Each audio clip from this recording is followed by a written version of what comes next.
So why don't we open up to some questions, because you all heard the speech we just put in place. I'm hoping this time, unlike our mental health speech, that you actually heard me and not just interpreted. And so we're open. Our team is here, and you could ask any questions you want from me or the team about our Get Stuff Built report. How much of the plan you're rolling out today is contingent on council approval from other governmental entities, and what have you done so far to kind of secure those approvals wherever they are? There's a combination. There are things that, as in any holistic, full government approach to dealing with a major crisis, there's a combination of reflection on what we could do better and what we want to do and change. And there's a combination of what our partners can do on the federal, as we deal with vouchers, on the state, as we look at incentives to build. So there's a combination. This is a full government approach. And we're going to look at our house first. We're going to look at our house first on what we must improve and do. But at the same time, there needs to be a partnership in doing that. And thanks for handing me this. You know, this stack of papers here, think about this for a moment. This is what it takes to get it done. People are reading through 50,000 pieces of paper to actually get housing built in our city. It's antiquated, is counterproductive, and we have to face it head on. And that is why we are putting this report together and calling on a full government response. So it's a combination that we all have to be a part of this. Good afternoon, Mayor. Oftentimes New Yorkers, when they hear about new development, they immediately begin thinking about gentrification and concerns that, you know, other housing around this new building is going to get more expensive. The grocery stores are going to come in and be more expensive. So what do you say to New Yorkers who are concerned about gentrification, want to make sure that things don't overall get more expensive in their communities thanks to new buildings and new development? We hear them. And, you know, as I said, the great philosopher of our time, the rent is too damn high. And it's not only high for low-income New Yorkers, it's high for middle-income New Yorkers. It's high for the full-time employee at McDonald's, where he and his wife are working full-time, and now they are not eligible for low income. It's high for them. And so it is imperative with our call of a full government approach to have this moonshot moment of 500,000 homes. It is low, middle, and market rate. And the goal is not to displace. And I think reports are starting to show that development does not have to be displacement. It's not about removing long-term residents from their communities, but allowing them to be part of the development of their communities, not only in housing, building the housing, making sure that they're part of as communities evolve. And so we must ensure that. We must put safeguards in place to make sure that people are not displaced. And there's roles that the district attorneys can even play for those who try to illegally evict or damage property to get tenants out. And that is what a full government approach is. And so I say to them, we're going to keep the safeguards to make sure they can stay safely in their communities. Hi, Mayor. How are you? Good. How you doing? I'm good. It seems like a cornerstone of this plan is to streamline the input process, the community input process. Do you see it as a barrier that there is too much input on a lot of projects now? No, there's nothing in this plan that streamlines the community input process. That's very important. What it is saying that pre-process, where it's just, it can take up to 2 years. We have a pre-process before the process. And throughout the years, we continue to add on new bureaucracy and new layers until we started out with probably with one ream of paper. You're going to be in the photos. You know that? We started out with one ream of paper. Now we have this. I mean, this has to be unacceptable to everyone. So we have to get rid of this using technology, using innovative ways to cut this down so we could go from the ideal to the actual ideal environment of someone finding housing. But we're not taking away the community input process. Real quick, I see a few of the objectives are essentially fill vacancies that already exist in a lot of these agencies. We've talked about the financial issues the city's facing. We've talked about the staffing issues. How do you reconcile those with this very personnel-heavy approach here? You know, and that is something that has been consuming a lot of my time for the last 2 months. One, I believe that we have to have outside eyes look at how we function as a city. And all of these processes, you can't have money, ideas, but the ideas are getting caught in the bottlenecking of the system. And it's no excuse to me that we don't have enough manpower. That is not an excuse. The new norm is that there are going to be challenges on staffing up. Even Brad did his report that we have an 8% vacancy rate in the city. He missed that he has a 14% vacancy rate in the controller's office. That was not included in his analysis. But that was with all of his work for homes, all of his remote work, all of his modifications. He still has a 14% vacancy rate. There's a challenge. And so what I'm saying to my leaders that are behind me, we cannot have a reason for not reaching these goals because of the existing circumstances that not only post-COVID created, but just the new norm. We have a national workers shortage problem. Every company I speak with, no matter where I go across the country, they're saying the same thing. So now it's up to us to adapt to this norm and come up with innovative ways of getting these projects through. And I've been meeting with companies, corporations, and other individuals who are saying we are using antiquated methods on producing a better product. And I truly believe that the mere fact that we don't have competition as a corporation has, that there's no real incentive to modify government to produce a better product and can create a better government customer experience. And we're focusing on doing that. Hi, Mayor Adams. How are you, Kate? Thanks. Well, 2 questions. Have you guys ever heard of a PDF? You can probably save a lot of paper. I know that's the better visual. My second question is, the report lists a number of 50,000 apartment or housing units. I was just curious as to how that number came to be, because I don't know the background of how that was estimated, that when this is sort of moved away, when these regulations are lifted or and changed, that's the number we'll get to. I'm sorry, you said 50,000 or 500? It's 50. 50,000. Which one? I'm sorry, which one are you talking Whatever about? the report says. Now I'm You want confused. to- So, as the mayor said, we're trying to go from a system that is based on paperwork and one that's based on process to one that's based on progress. And so if we enact all of 111 reforms, we cut the time in half for a project to get from environmental review to actually permitted with people in them, and we're saving about $2 billion.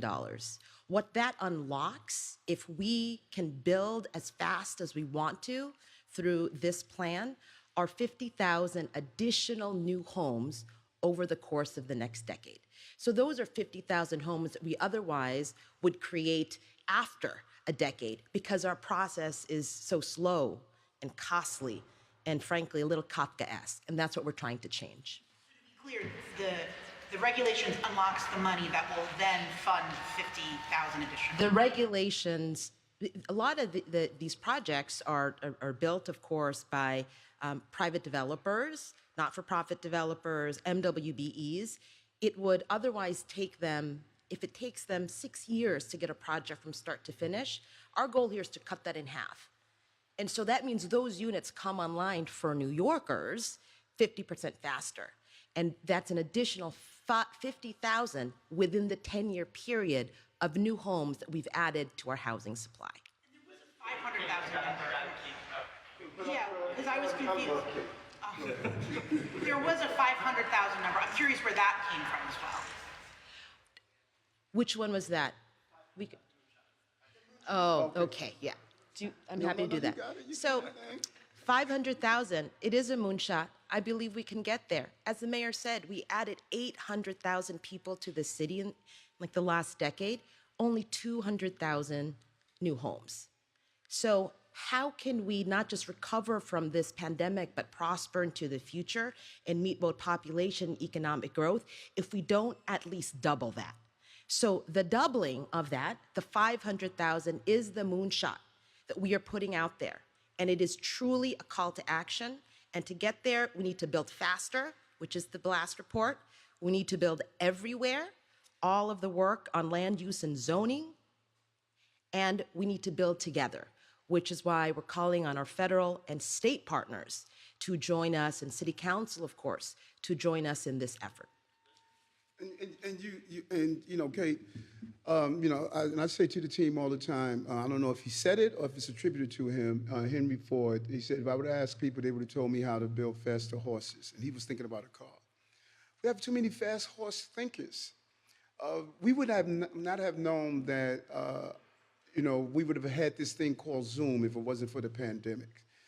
We would have not have known. You don't know your full potential until you're faced with real challenges. And we cannot say that because of, the large amount that, it's too hard to do so. That's just not how this administration operates.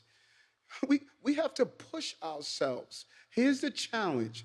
Now let's become creative in reaching the challenge. That is just how we operate. We operate with, give us the challenge, and we're going to push ourselves to get to the challenge. We need 500,000 units. We need housing. We have all these New Yorkers that have come to this city and then want to enjoy this city. These are the numbers, so we have to reach the numbers. We can't just ignore it. The problem's not going to go away just because it's hard. That's just not how this administration operates. We want the hard task.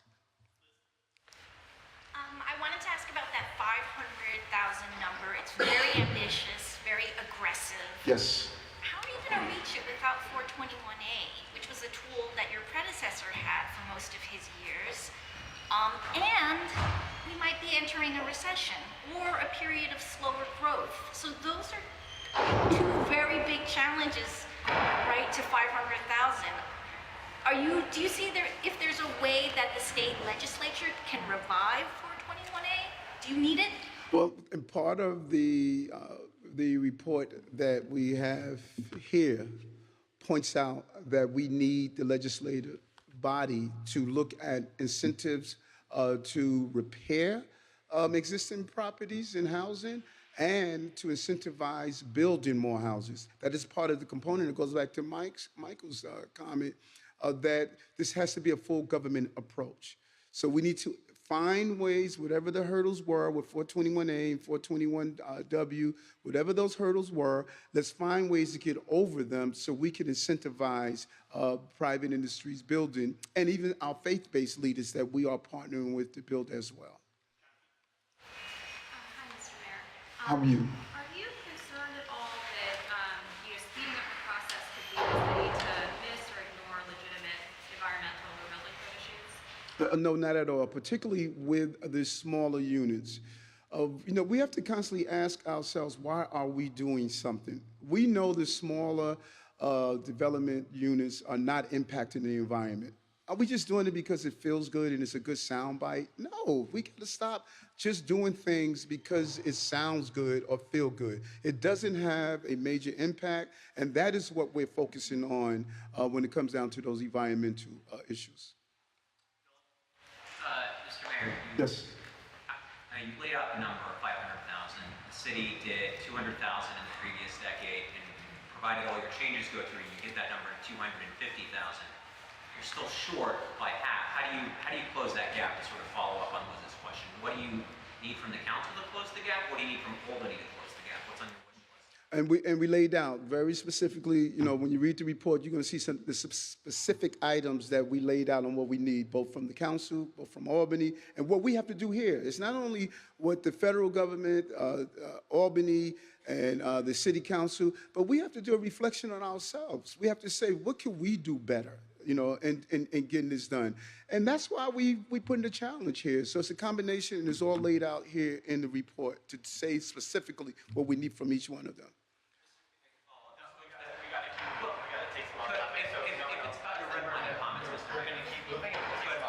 Yes. Okay. We gotta keep going. I'm sorry. Folks want to ask about You're almost as good as Kate, man. Mr. Mayor, you made a point about Thank you all for coming in. Hey, what's up, brother? I didn't see you. Talk to yourself.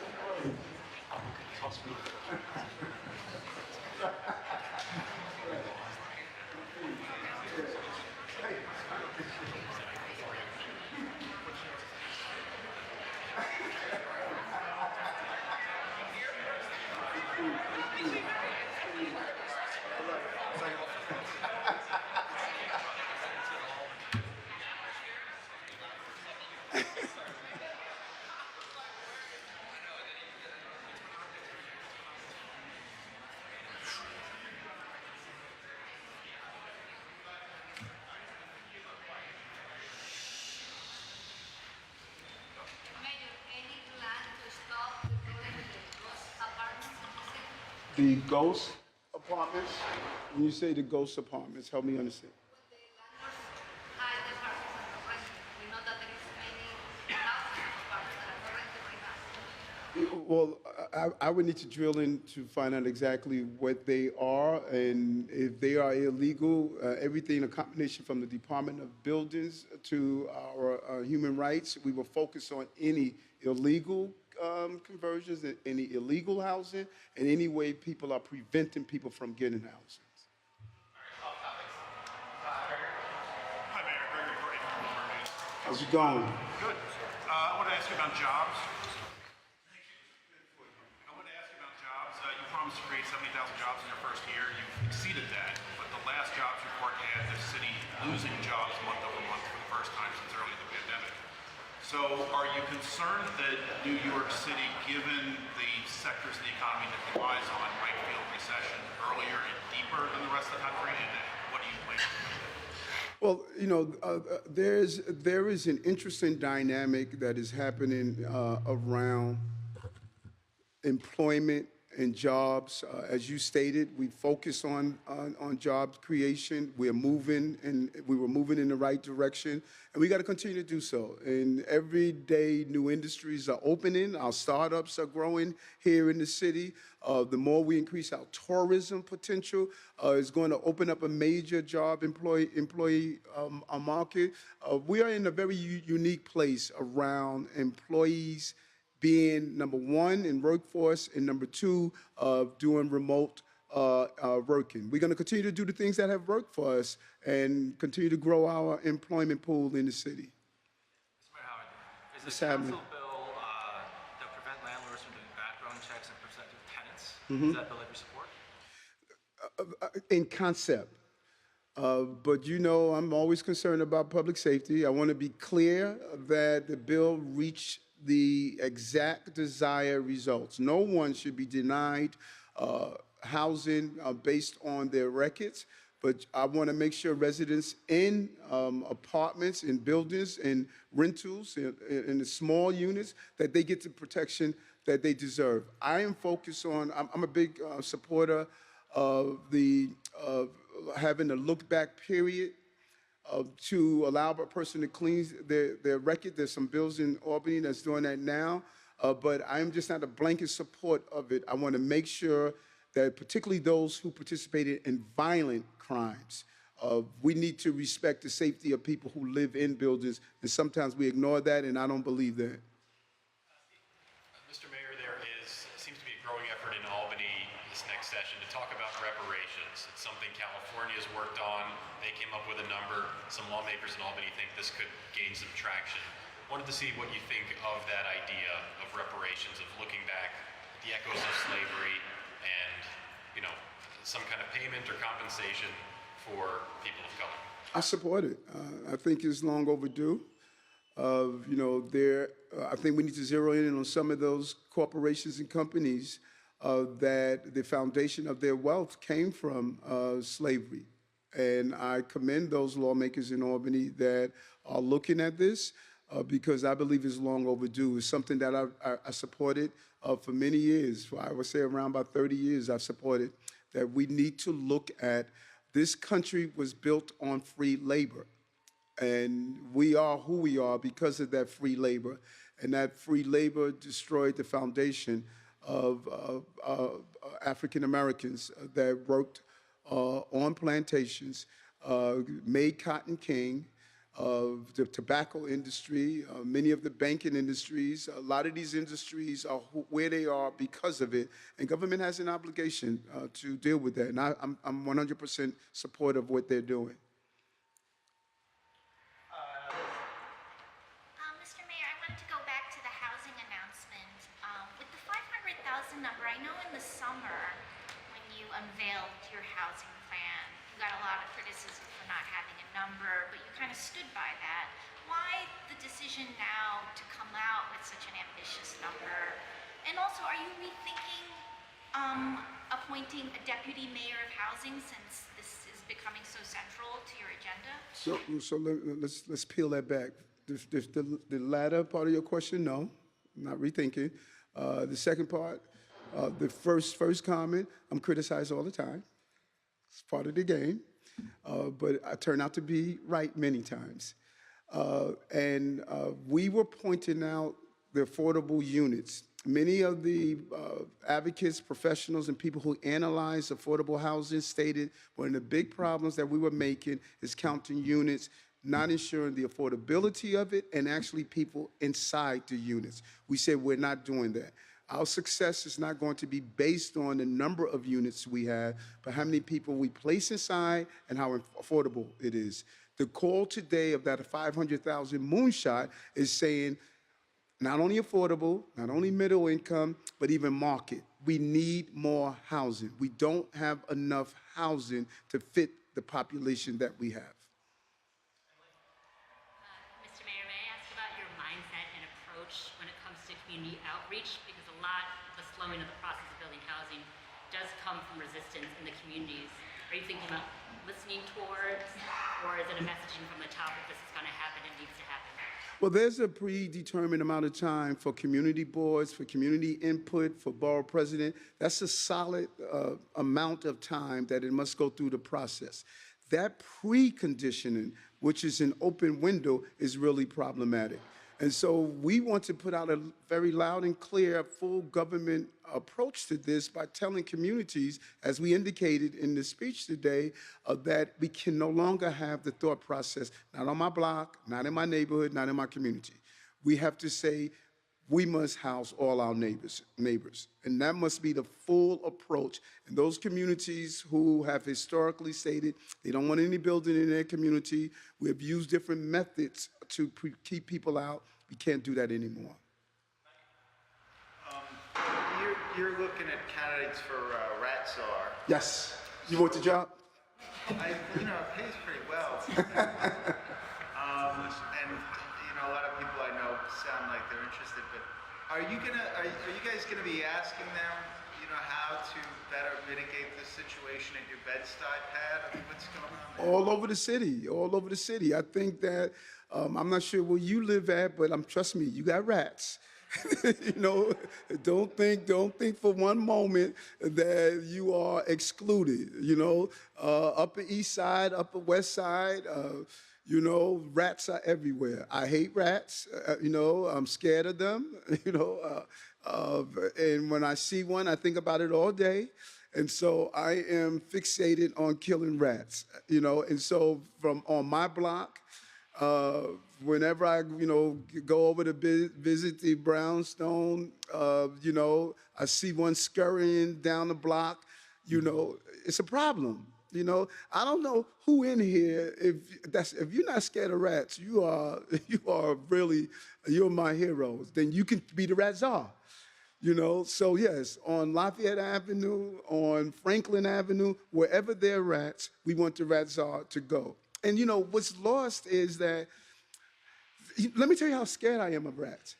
I spent $7,000 to get rid of rats. That's a serious piece of paper. But the guy blackmailed me. He said, I know you're scared of rats.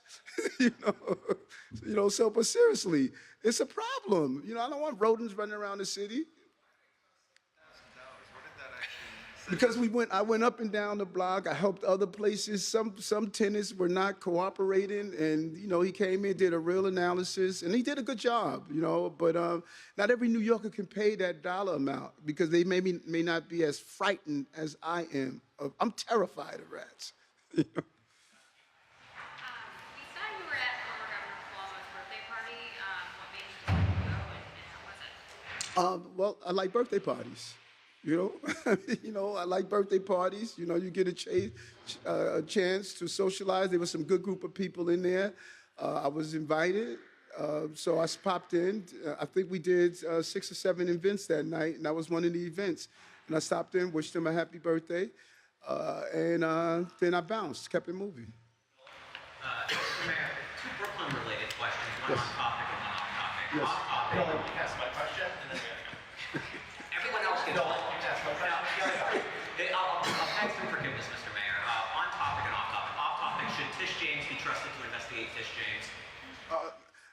I've been reading some of the stories. I don't think I know a better advocate fight on behalf of women than Tish James. Tish James is, a real voice for women in leadership, and I think she's extremely capable of investigating. And of my understanding, she had an outside entity that investigated, and once the report was released, she turned it over. But I think Tish is a real advocate on behalf of women. And then on topic, Mr. Mayor. Got it.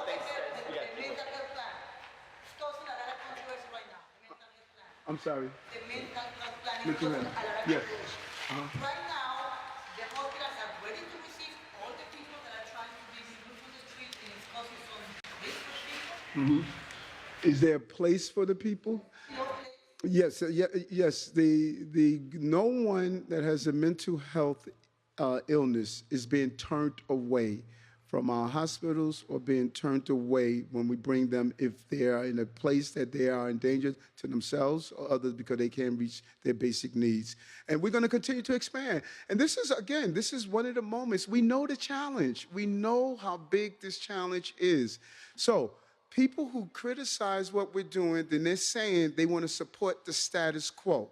The status quo is leaving people on the street that cannot take care of their basic needs and they're in danger to themselves. I don't support that. And we have to meet the challenge that's in front of us, and I'm ready to do it. I want these tough challenges. Mr. Mayor, really quickly, the city is appointing a rat czar. Just as the sanitation department deals with the city's waste, could we see the formation of an individual entity or department that, under the city's supervision, gets rid of these pests? Okay, you got. The formation of a new department. The sanitation department deals with waste. Could we have a new department that deals with getting rid of these rats? No, we don't need a new department. We just need someone that hates rats as much as I do to take this job and go out and kill these rats.